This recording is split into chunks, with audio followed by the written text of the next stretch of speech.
नमस्कार सगळ्यांना, जय महाराष्ट्र. तर आज आमचा veg fried rice with veg Manchurian soup बनवण्याचा बेत केला होता. तर आता तुम्ही बघू शकता इथे सगळी तयारी करून ठेवलेली आहे आणि ते मंचुरियनची तयारीसुद्धा झालेली आहे. मंचुरियन तळून झालेले आहेत.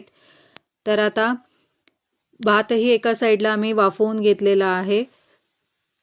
भात हा 70% शिजवून घेतलेला आहे. तर आता तुम्ही पाहू शकता इथे सूपची तयारी करत आहोत. तर सगळ्या भाज्या आणि सॉसेस आणि पाणी टाकून इथे सूप उकळून घेत आहोत. आता हे ब्लॅक पेपर मी थोडंसं ॲड करत आहे याच्यामध्ये, चवीनुसार मीठ, आणि हे थोडंसं मिक्स करून घ्यायचं. याच्यामध्ये व्हिनेगर आणि red chilli sauce, soya sauce हे सगळं मिक्स करून त्याच्यामध्ये थोडंसं कॉर्नफ्लॉवर देखील ॲड केलेलं आहे. आणि आता हे व्यवस्थित ढवळून घेऊन त्याला उकळी आल्यानंतर याच्यामध्ये कांद्याची पात देखील टाकलेली आहे.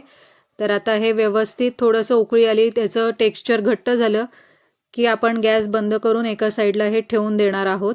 तर आता इथे राईसची तयारी करायला मी घेणार आहे. तर तुम्ही बघू शकता तेलामध्ये मी, तुमच्याकडे ज्या भाज्या अवेलेबल असेल त्या तुम्ही घेऊ शकता. इथे मी कोबी, शिमला मिरची, गाजर या भाज्या घेतलेल्या आहेत.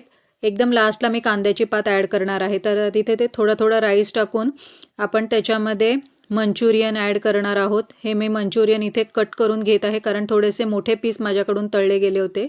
तर आता तुम्ही बघू शकता याच्यात सॉसेस ॲड करून मी हा भात आता सर्व करत आहे. तर तुम्ही पाहू शकता इथे मी डिशचा फूडबद्दलचा पहिलाच मिनी व्लॉग आहे. तर तुम्हाला आवडल्यास नक्की कमेंट करून सांगा आणि तुम्ही ट्राय करून बघा. खूप सोपा असा हा पद्धत आहे बनवण्याची आणि खूप टेस्टीसुद्धा लागतं. कधीतरी बनवून पहा.